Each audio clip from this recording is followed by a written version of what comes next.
Let's get right into today's video. We're going to be discussing M3GAN, which I saw last night, a whole day early before it came out in theaters. I actually have a studio movie grill pass, and I basically got like an email, to come see the movie before it hits theaters everywhere else. So I went yesterday. I took myself to the movie to go see M3GAN. Went to go see M3GAN. So I went to a later clock. I went to a 7:45 showing, 8 o'clock, started around there. And I was hoping to have a margarita while I watched this movie. The margarita machine was broken, so I had to take an IPA, which I took an IPA because I knew it was going to be stronger than a regular draft beer. So I did that. I did that because if the movie was going to be bad, at least I was going to be buzzed and it would still be good. Turns out, I didn't even need to do that. I'm going to see the movie again sober because it was that good. I say it was that good, but what I really mean was it was really entertaining. So for M3GAN to be more of it's supposed to be a horror movie, you know what I mean? But there's not any bloods and guts or anything like that. It's not really even a slasher. She does some slashing, you know what I mean? There's some killing on screen and all that, but it's not gory. If you're expecting this to be a gory, kind of very scary, just jump scare, it's not one of those. It's definitely not one of those.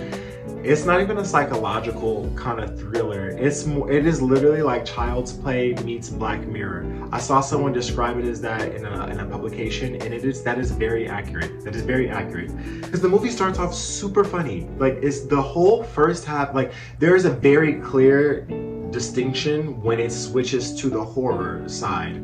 But the first leg of the movie, if we're gonna do it in 3 acts, the first act and a half, the first 2 acts basically are funny. They're very funny. And then there's a point in the plot where not even the plot, but the story where you can tell oh, this is the moment they're gonna switch, and it's no longer that. It's still lighthearted, but it's not all jokes anymore. There's some seriousness going on behind that. And I'll show you the image in which the tone of the movie switches. Because this right here, this scene had my whole theater cracking up, bro. I'm talking about cracking up. The whole first half of this movie is hilarious. And I don't know if that's intentional or if it's just a byproduct of how this movie is filmed, but I kid you not, that first half was just absolutely hilarious. And even that third act where she's actually the killing is taking place and all that stuff, it is still funny. You guys know this clip right here of the dance? Bro, when that scene came on, first of all, we were all waiting for it. We were all waiting for this scene. And then when it happens, it is so funny. So yes, this was a really good movie. I was entertained the entire time. What is M3GAN? Basically, M3GAN is short for Model 3 Generative Android. So let's talk a little bit about the plot of this movie because it was really, really entertaining. So Joe from he's in the first part of the movie.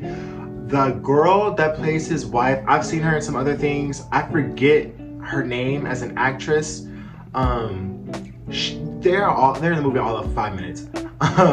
They are the main character girls, our secondary main character girl. I don't know if you want to consider the little girl to make who M3GAN befriends, if you want to consider her the main character, or if you want to consider the aunt the main character. I'm just gonna say that they're main character and supporting main character. So the little girl is gonna be the supporting main character while the aunt is the main character. So supporting main character girl, Katie, her parents died. So that first half of the movie, the first 5 to 8 minutes, what the I'm sorry.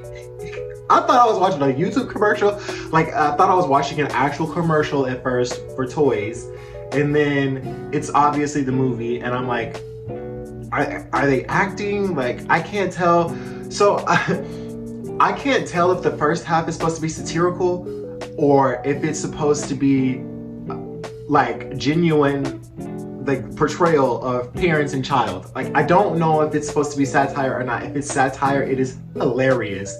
If that is genuinely what the directors think kids and their parents are these days, oof, we got some work to do. But yeah, that was really good. And obviously, like, Katie gets adopted by her aunt.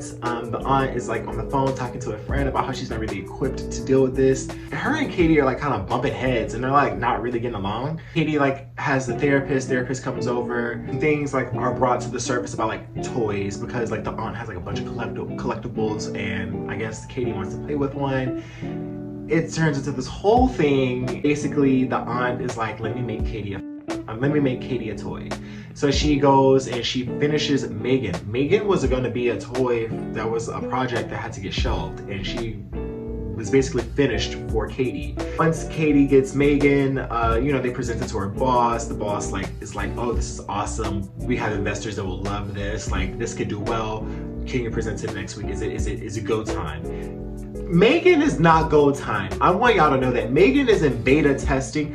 I want y'all to know there's like pre-beta, then there's beta, and then beta, and then there's alpha. Is it alpha, beta, and then it launches, right? She's not ready to launch, and they are launching her anyway. There's this whole thing, like Katie and M3GAN, they like pair and they're like friends. It's awesome. It's really good. It's wonderful. Though M3GAN is having some difficulties, babe. She's like, you know, she's got an AI software in her head. You know what I mean? She's an AI bot. So her skills are optimized. She's always supposed to be learning more and optimizing her task at hand. And her task at hand is to protect Katie. Your goal is to protect Katie. At one point in the movie, M3GAN is actually attacked by a dog, and so is Katie. During this attack, something happens with the synapses in M3GAN. But M3GAN, because she doesn't have any pain sensors, she doesn't react to pain. So she's just being attacked. You know, things go a little wonky. And that's the moment in which we see this image. And that's the moment. That's when I say that that's that key moment in the movie where it's like the air of the film changes, and you know, oh, we're going from lighthearted and satirical to, oh, it's got a little bit serious. It's still satire, but it's still serious. You know what I mean? It's like serious satire. I don't know. It gets a little muddy and a little messy. Like, I'm not even gonna lie. Like, Katie, I'm sorry, not Katie. M3GAN is told to watch Katie. I think she tells her to protect her, like, from emotional and physical threats. And obviously the AI is optimizing itself, and so she's like, yeah, okay, I'll figure this shit out. And so from then, like, Katie doesn't understand that M3GAN is different, but M3GAN has already been doing some alarming ass things. This girl is wondering about death. She's wondering about life. She's wondering when she's gonna die. She's asking questions she shouldn't be asking. It's just a bunch going on. So at this point, like, M3GAN is clearly not okay. The aunt notices something's wrong with M3GAN. She wants, you know, to take M3GAN in for a diagnostic and to get fixed before they, you know, go live with her. Girl, M3GAN is conniving. She's a conniving girl. She's not nice. She's evil. She's an evil girl. Evil. And she basically plots against, I don't know what her goal is. That's also another thing. I don't know what M3GAN's goal actually is anymore. In the last act of the film, she's basically threatening to kill the aunt, and then she goes, well, wait a minute, I do need you alive, because if I kill you, you know, that puts suspicion on me, so I should just make you a vegetable. What? This girl is insane.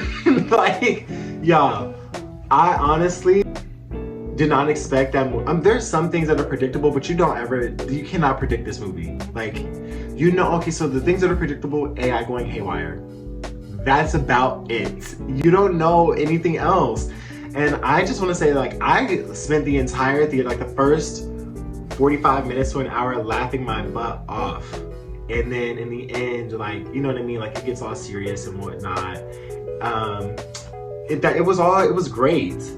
And it also leaves, the ending leaves some ambiguity. There we go. Leave some ambiguity for a second film. I know it's gonna be a franchise. M3GAN uploaded her consciousness into basically Jarvis. And if you know Jarvis from Marvel, you know, what is Jarvis? He was the damn system that ran the house. And then he was in Tony Stark's suit. He was the AI. M3GAN put herself in the house. So the house is M3GAN. So yeah, I'm excited for like part 2. I know there's gonna be a part 2. If you're thinking about going to go see M3GAN, I would go see her and go to Studio Movie Girl where you can have you like a little drink or two, you know, get you a nice little buzz. Now, I will say for my drink, cheese, fries, and movie ticket, I spent $34. But it ain't tricking if you got it. You know what I'm saying? So on that note, you guys, I will see you next time. I'll see you later. I really hope you enjoyed the video. Don't know where this accent came from, but I'll see you later. Bye.